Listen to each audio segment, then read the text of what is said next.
ओम नमः श्री महावीराय नमः। श्री द्वादशांग श्रुत देव्ये नमः। आचार्य श्री आदि सागर महावीर कीर्ति सन्मति सागर गुरुभ्यो नमो नमः। परमपैवड्डमदिं परमेट्टीनं करोमि नवकारं सगपर सिद्धि निमित्तं कल्याणालोयणावुच्छे।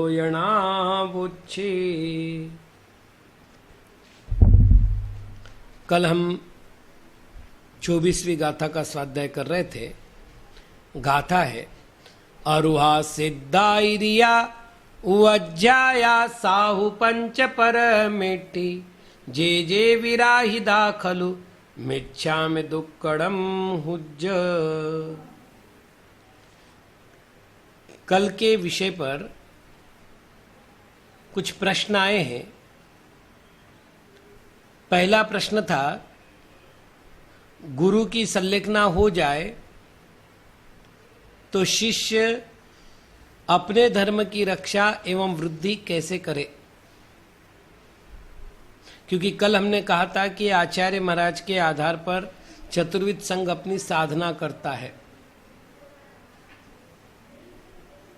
जहां तक भगवती आराधना में इसका उत्तर है, आचार्य अपने संघ की व्यवस्था अपने सुयोग्य शिष्य को सौंपता है और उसके बाद संलेखना देवी की आराधना करते हैं। अतः जो शिष्य वर्ग है उनको अपने गुरु द्वारा जिसे नियुक्त किया गया है उसके चरणों में अपना समर्पण करके अपनी साधना करनी चाहिए। किसी कारण से वह संभव नहीं हो, बहुत से कारण होते हैं, तो फिर हम अपने योग्य उचित गुरु का अन्वेषण करें और उनसे निवेदन करें कि अपने अनुभव से हमारी साधना को वृद्धिंगत करें। दूसरा प्रश्न है, आचार्य, गुरु, शिक्षक, इसमें क्या अंतर है। आचार्य शब्द का अर्थ तो अपन जानते ही है, पंचाचार परायण। गुरु शब्द से रत्नाकरण श्रावकाचार में 5 परमेष्ठी लिए हैं। जहां दर्शन प्रतिमा का वर्णन किया है वहां आचार्य महाराज कहते हैं पंच गुरु चरण शरण। गुरु शब्द का सामान्य अर्थ आचार्य उपाध्याय साधु होता है और मूलाचार के अनुसार गुरु शब्द का अर्थ है दीक्षा गुरु, शिक्षा गुरु, दीक्षाधिक गुरु, मतलब रात्र्यधिक गुरु। अर्थात जो हमें दीक्षा प्रदान कर रहे हैं वो दीक्षा गुरु, जो हमें शिक्षा दे रहे हैं वो शिक्षा गुरु, और जो हमारे से दीक्षा में बड़े हैं वो रात्र्यधिक गुरु। तो गुरु शब्द बहुत विस्तार में काम आता है, मतलब पंचो परमेष्ठी में भी आ जाएगा, आचार्य उपाध्याय साधु के लिए भी आ जाएगा, हमसे बड़े दीक्षाएं जितने भी जीव हैं उनके लिए भी आ जाएगा। और जहां तक शिक्षक संबंध का प्रसंग है, इसे आगम में उपाध्याय परमेष्ठी के लिए शब्द का प्रयोग किया गया है, शिक्षक, पाठक, उपाध्याय, इन नामों से। और लौकिक में जो लौकिक शिक्षा प्रदान करते हैं उनको शिक्षक कहा जाता है, शिक्षा देने वाला शिक्षक। तो इतना ही अंतर है। एक और प्रश्न है जो बहुत महत्वपूर्ण है। प्रश्न है, हम श्रावक गुरु किसे माने।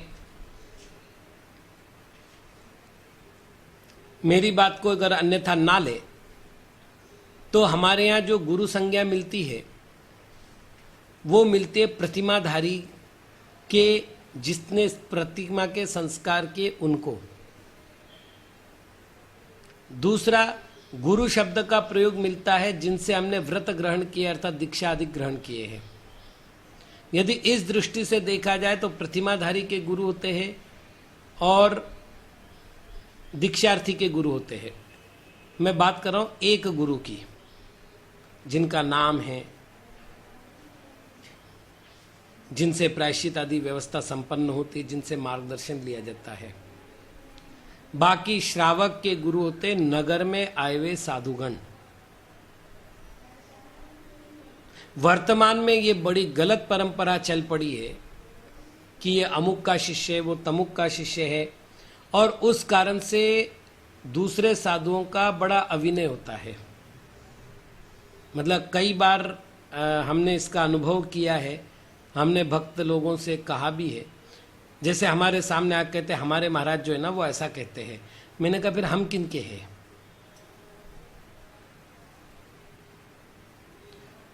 तो कहीं ना कहीं अविनय के भाव आते हैं, तुलना के भाव आते हैं। एक बात ध्यान रखिएगा, छठे गुणस्थान का नाम है प्रमत्त विरत, और इस प्रमत्त विरत में रहने वाले जो साधु है उनमें मुख्य रूप से साधु थे पुलाक, वकुश और कुशिल। इसमें पुलाक का अर्थ होता है अविशुद्ध, पुलाक यानी चावल के समान जो होते हैं उनको पुलाक मुनि कहते हैं। अर्थात जिनके मूल गुणों में किंचित क्वचित दोष लगते हैं उनको पुलाक मुनि कहते हैं। और इसका वर्णन करते समय सर्वार्थ सिद्धिकार आचार्य श्री पूज्यपाद जी महाराज कहते हैं परिणामों की अपेक्षा इनके असंख्यात भेद है। प्रत्येक का अपना सहनन है, प्रत्येक की अपनी रुचि है,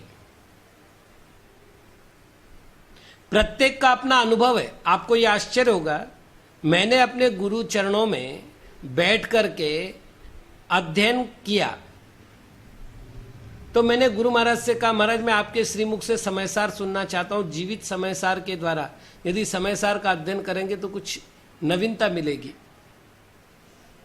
आचार्य महाराज ने सहर्ष स्वीकृति दी।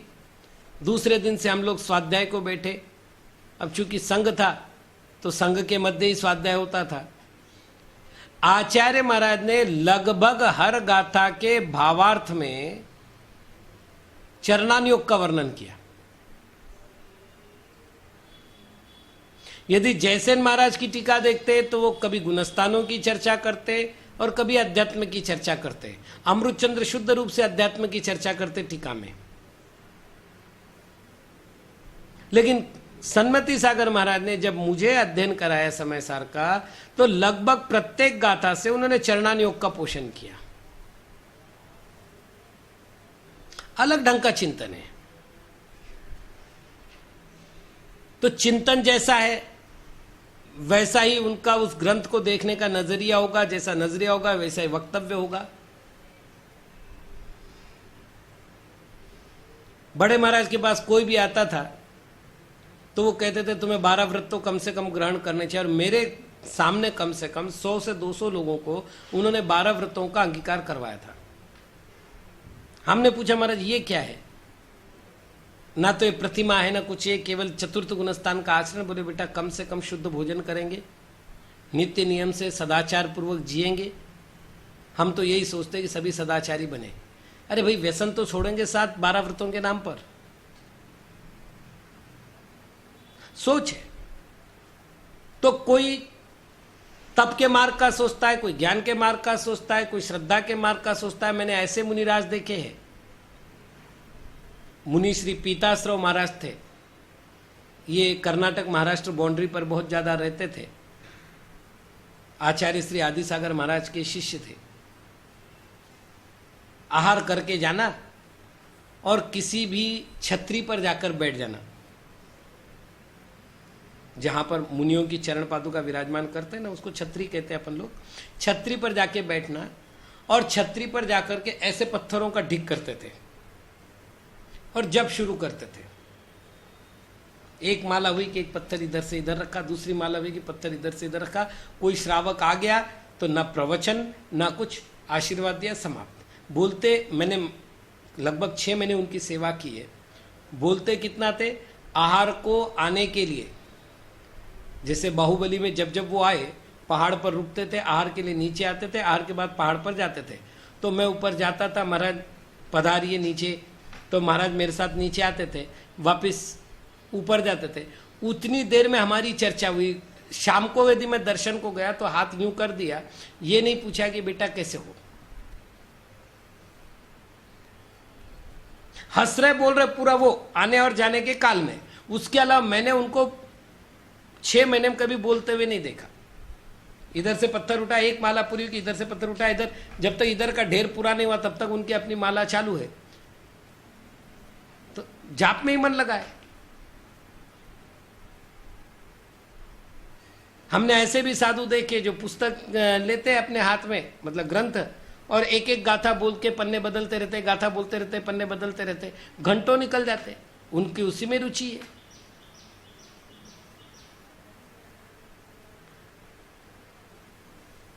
कुछ लोग ऐसे भी साधु है जो समाज के मध्य बैठते, समाज को विविध प्रकार के मार्गदर्शन देते हैं। परोपकारी उनका धर्म हो गया, परोपकारी उनकी साधना हो गई। करुणा बुद्धि से वो कर रहे हैं, कोई स्वार्थ तो है नहीं, इसलिए वो भी साधना के अंतर्गत आ गया। हम किसको अपना कहें और किसको पराया कहें? साधना की एक विधि तो नहीं है ना। केवल कोई आग बंद करके बैठ जाए और हम कहें कि यही वीतरागी संत और यही साधना कर रहा है, तो भाई कुन महाराज 84 ग्रंथ लिख रहे हैं अपने जीवन काल में, पूरा उपयोग उनका ग्रंथ लिखने में गया, ठीक है। तो गांव में जो गुरु आया है, हमें उसकी भाव भक्ति पूर्वक सेवा करनी चाहिए, उनको गुरु मानना चाहिए। जिस दिन वो गांव से विहार करके अगले गांव जाए, नमोस्तु करके कहो कि प्रभु भूयात पुनर्दर्शनम, आपके पुनः पुनः दर्शन हो। बाकी मैं गृहस्थ हूं, संभवतः मैं आपके दर्शन को आ पाऊं ना आ पाऊं, मेरा अभी से जीवन भर के लिए नमस्कार। नगर में आया हुआ गुरु श्रावक का गुरु है, क्योंकि जितने दिन वो नगर में रहता है उसके आशीर्वाद से आपका रत्नत्रय बढ़ता है, उसकी साधना के प्रभाव से आपकी धार्मिक भावनाएं बढ़ती है, उसके आदर्श आचरण से आपके जिन शासन का महत्व बढ़ता है। गांव में चातुर्मास चल रहा है, गांव में चौका नहीं लगा रहे, दूसरे गांव में जाके बोले वो हमारे गुरु, हम वहां चौका लगाएंगे। मैंने कहा ये किनके गुरु है? नहीं, हम तो सम्यक दृष्टि, हम तो गुरु को मानते हैं। मैंने कहा फिर ये कौन है? अगुरु, कुगुरु, कौन?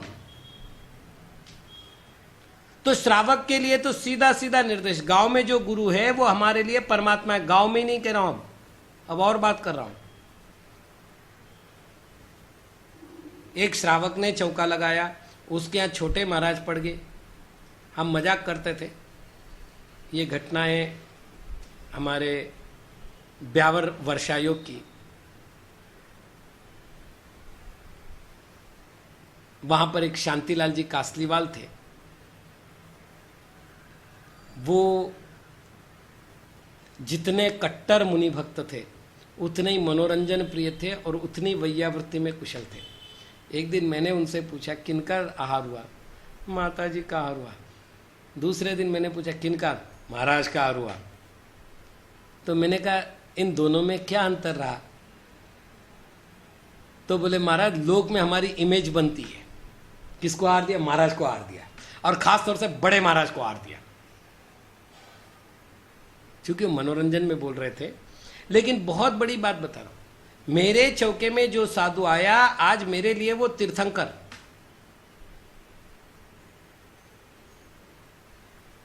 अरे 3-3 बार हाथ जोड़ के हम कह रहे ओ स्वामी नमोस्तु नमोस्तु नमोस्तु, और जब मेरे चौके में आया मैं चौका छोड़ के चल दिया।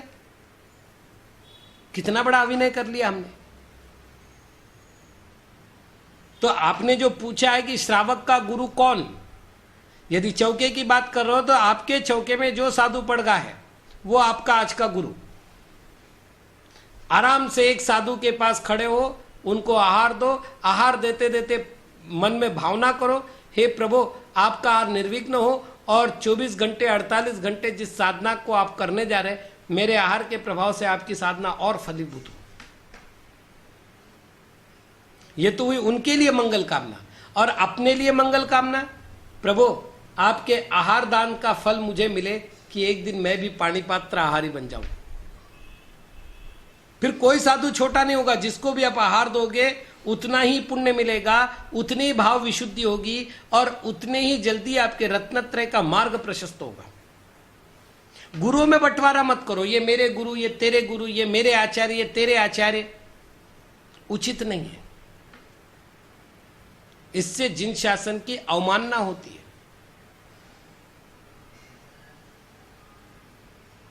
विचार करके देखो, एक गांव में 100 घर है, एक साधु के लिए हम 50-50 चौके लगा रहे हैं, उनके पीछे दौड़ रहे हैं, उनकी पूरी सेवा कर रहे हैं, दूसरा साधु आए तो इधर उधर मुंह ताक रहे हैं। आपको क्या लगता है ये बहुत अच्छी स्थिति है सम्यक दर्शन की दृष्टि से, या रत्नत्रय की दृष्टि से, या धर्म की दृष्टि से? जब अजैन आदमी आपको पूछे कि भाई ऐसी क्या बात हो गई, वो महाराज आए तो आपने इतनी व्यवस्था की, ये महाराज आए तो आप व्यवस्था नहीं करे, तो आप कह पाओगे हमारे गुरु नहीं है? निर्ग्रंथ मुद्रा दिखे, पिंची कमंडल दिखे, वो आपके गुरु। हमारे लिए थोड़ी सी समस्या है, वंदन के लिए समस्या नहीं है।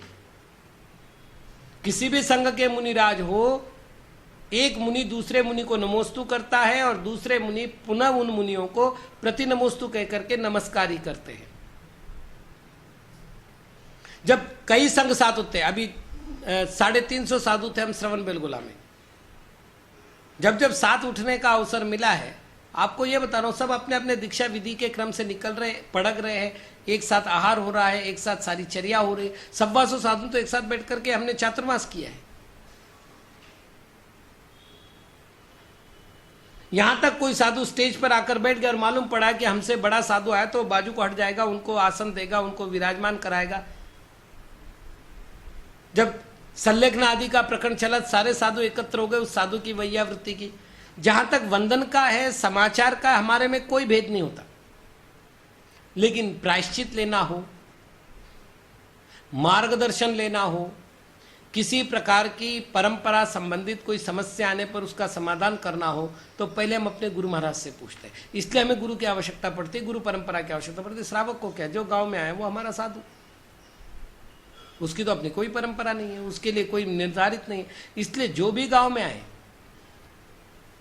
हमारे लिए वो तीर्थंकर का लघुनंदन नहीं, सामान्य नहीं, वो हमारे लिए साक्षात तीर्थंकर का रूप है। मैं तो हमेशा कहता हूं, भगवान महावीर होते तो आज कैसे होते? इसी वेश में ना। तो इस वेश में आप तीर्थंकर महावीर के दर्शन क्यों नहीं कर पा रहे? कभी मत बोलो कि ये हमारा गुरु और इनको हम अपना गुरु नहीं मानते। देखिए, बहुत सी बातें हैं। मुझे बहुत अच्छा बोलना आता है, हो सकता है दूसरे मुनिराज को बोलना नहीं आवे। बोलना नहीं आए मतलब जिसे कहना चाहिए वक्तृत्व शैली उनके पास नहीं हो, नहीं समझा पाएंगे उतने अच्छी तरह से। लेकिन भाई, साधना का संबंध क्या मेरे वक्तव्य से? हो सकता है मेरे पास 1000 आदमी आ रहे, उनके पास 2 आदमी नहीं आ रहे, तो क्या मेरी कीमत उस 1000 आदमियों के कारण है या मेरी कीमत मेरे कारण है? मेरी कीमत किसी के आने से बढ़ती नहीं और किसी के नहीं आने से घटती नहीं। मेरी कीमत केवल मेरे चारित्र से, मेरे दर्शन से, मेरे ज्ञान से बढ़ती है, ध्यान रखना। तो ये जो भेद है, ये बाहरी भेद है। इन भेदों का कारण है अनुभव का कमी होना, वक्तृत्व शैली आदि कलाओं का कम होना, पुण्य का प्रभाव थोड़ा सा हीन होना, ये सब हो सकता है। नहीं है यश कीर्ति, दीक्षा लेकर 40-40 साल हो गए हैं, कोई पहचानता नहीं है। ठीक है, ना पहचाने, लेकिन उनकी साधुता उससे कम तो नहीं हुई। तो ये बात सोचनी चाहिए। वर्तमान में जो परंपरा चली है, हमने साधु आए, साधु के नाम पर ग्रुप बनाया और उस ग्रुप के नाम पर हमने बिल्कुल आग्रह शुरू कर दिया। व्हाट्सएप पर जब सुनते हम लोग तो बड़े मतलब मन में बड़ी दुखपूर्ण स्थिति होती है जब कहे महाराज उस महाराज के बारे में इस श्रावक ने ये लिखा है। मैंने कहा उनको कहिए कि क्या कर रहे हो? अरे भाई, तुम उनको मानते हो ठीक है। कई बार क्या होता है, देखिए मैं आपको बता रहा हूं, मैं छोटा था, हमारे दादाजी और हमारे नाना जी दोनों परिवार में आर्यनंदी महाराज के साथ रिश्तेदारी थी, मतलब मिलना जुलना था। तो प्राय हमारा परिवार उनको फैमिली गुरु के रूप में जानता था। तो मैं उनके पास जाता था और जाकर के उनकी पिंची लेकर के भागता था। और महाराज हंसकर कहते थे कि ये आगे चल करके पिंची लेने वाला बनेगा। अब मेरे दादा उनके पास जाते, मेरी नाना उनके पास जाते, मेरे पापा उनके पास जाते, मेरे मामा उनके पास जाते, इसलिए मैं भी उनके पास गया। और वो ऐसा ही होता है, ये तो आप भी जानते हैं, पहली बार पकड़ पकड़ के मंदिर ले जाया जाता है, कोई बुद्धि से तो जाता नहीं। अब वो मुझे प्यार करते थे। अब हुआ ये कि गांव में दूसरे मुनिराज आए, हमारी आदत तो वही, हमने पिंची उठा के भागना शुरू किया तो उन्होंने कहा रखे पिंची। अब उन्होंने कहा कि देखो ये बच्चा आगे जाकर के, तो हमें लगा महाराज वो अच्छे थे ना, डांटते नहीं थे, कुछ बोलते नहीं थे, खेलने देते। अरे भाई पिंची खेलने की वस्तु नहीं, ठीक है। आनंदी महाराज ने देखा भाई बच्चा है, करुणा कर दी, उन्होंने गलत किया ही नहीं कह रहा हूं, नहीं दूसरे मुनिराज ने गलत नहीं किया, क्योंकि पिंची उपकरण है, खिलौना नहीं है कि कोई भी उठा ले और भाग जाए और महाराज उसको मजाक समझ ले। तो बचपन से जब दूसरे साधु आते थे हमारे मन में आता तो दूसरे के पास मत जाओ, डांटते हैं। हाँ आनंदी महाराज के पास चलेंगे, तो हम अपने परिवार में भी कहते थे वो महाराज के पास चल रहा है। अज्ञान दशा तक तो ठीक है, ये सब होता है, लेकिन भाई जब चर्या अलग है, अर्थात साधना पद्धति अलग है, अनुभव अलग है, परिवेश अलग है, तो फिर आप उसका आनंद लीजिए ना, बिल्कुल आनंद लीजिए। हम नागपुर गए, आचार्य पुष्पदन सागर महाराज का सत्संग पदार्पण हुआ, हम उन्हें लेने गए, बैठ करके धर्म चर्चा हुई। शाम को एक श्रावक बंधु मेरे पास आए, बोले महाराज आप बहुत अच्छे महाराज हैं। मैंने कहा क्यों? बोले आपको कुछ भी पूछो तो आप आगम का प्रमाण देते हैं। और वो महाराज के पास गए थे हम आज,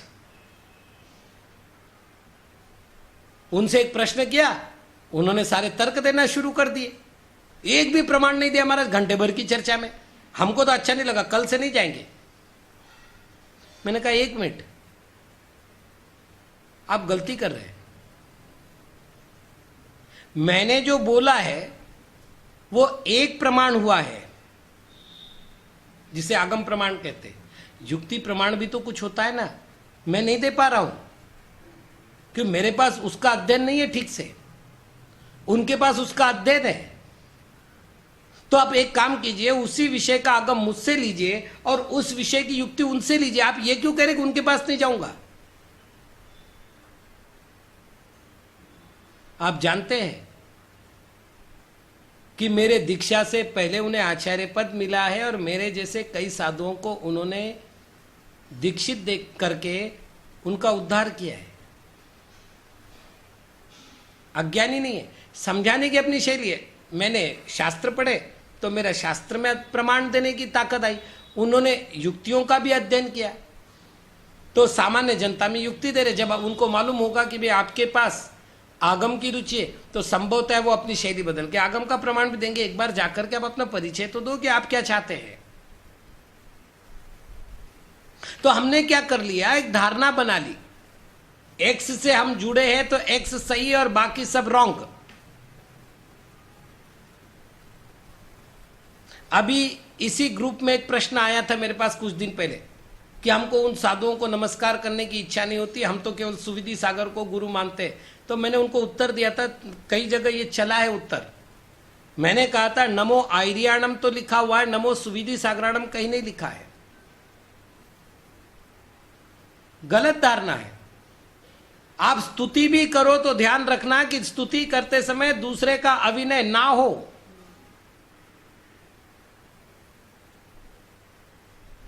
बहुत सरल सी बात बता रहा हूं आपको, समुद्र की स्तुति करते समय नदियों की निंदा नहीं की जाती।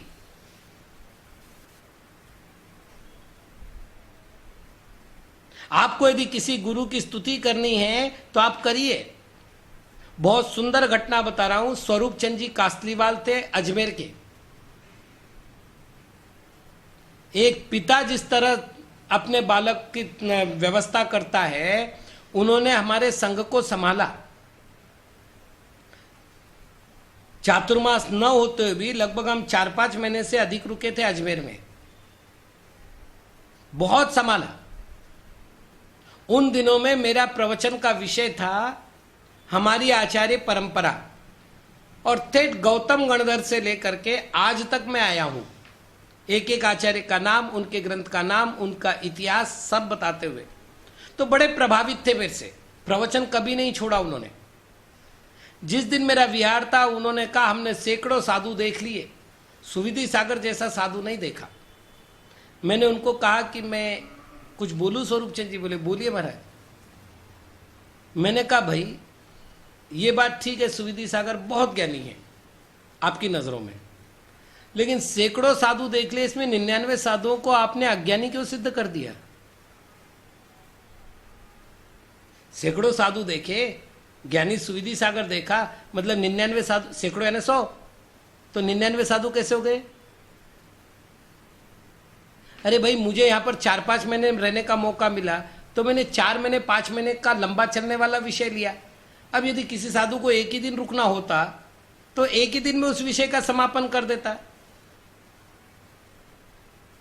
ठीक है, मेरा क्षयक्षम अच्छा होगा, लेकिन भाई इससे वो 99 साधु, तो उन्होंने जब मेरा विहार चल रहा था, विहार के समय आकर के पैर पड़ते हुए कहा महाराज आज आपने मुझे गुरु दीक्षा दी है, इतनी बड़ी बात आज तक मेरे ध्यान में कभी नहीं आई कि हम वक्तव्य के द्वारा दूसरे साधु का अभिनय कर रहे हैं।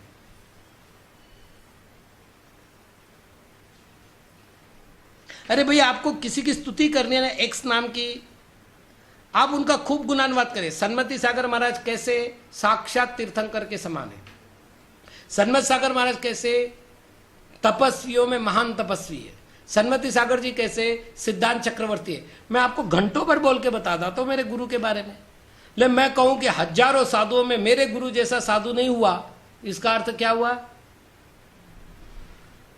बाकी का मैंने अपमान किया है। भाई उन्होंने मेरा क्या बिगाड़ा?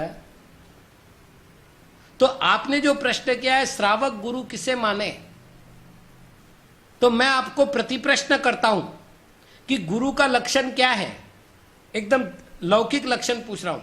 निर्ग्रंथ मुद्रा, पिंची कमंडल संहिता, केशलोचन,